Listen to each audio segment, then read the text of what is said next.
Donc les maladies cardiovasculaires représentent environ 17 millions de décès par an à travers le monde. Il existe des facteurs favorisant le développement de ces maladies cardiovasculaires, parmi lesquels l'obésité, le surpoids, l'hypertension artérielle. Et ces différents facteurs sont regroupés sous le nom de syndrome métabolique ou syndrome de la bedaine. En France, environ 20 à 30% des hommes et femmes possèdent ce syndrome métabolique et voient leur risque de développer un accident cardiovasculaire doublé.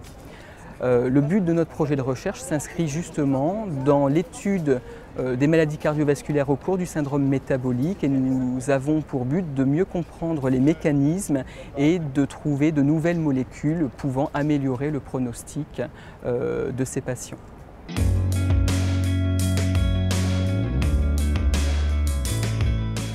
Les objectifs précis de notre projet vont se consacrer à l'étude des mécanismes conduisant à la défaillance cardiovasculaire au cours du syndrome métabolique. Donc, dans un premier temps, nous allons, à l'aide d'un modèle expérimental de syndrome métabolique, essayer de reproduire certaines caractéristiques retrouvées chez l'homme.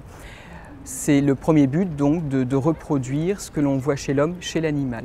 Ensuite, notre but est d'utiliser une nouvelle molécule à visée thérapeutique qui va nous permettre de libérer un gaz que l'on appelle le monoxyde de carbone, qui est surtout connu pour ses effets néfastes et toxiques, mais il s'avère que ce monoxyde de carbone peut également, dans certaines conditions, avoir des effets bénéfiques.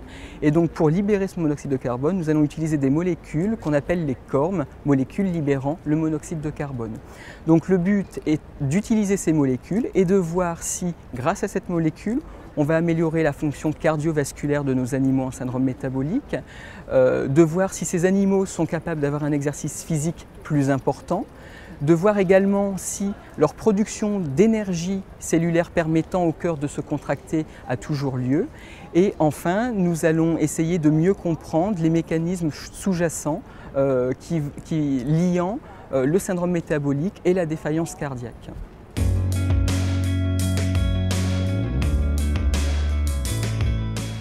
Comme je vous l'ai dit, cette étude a d'abord pour but de mieux comprendre les mécanismes liant syndrome métabolique et dysfonction cardiovasculaire. Donc, grâce à la découverte de nouvelles cibles, il serait possible de développer de nouveaux médicaments pour permettre d'améliorer et de lutter contre ces dysfonctions cardiovasculaires observées au cours du syndrome métabolique.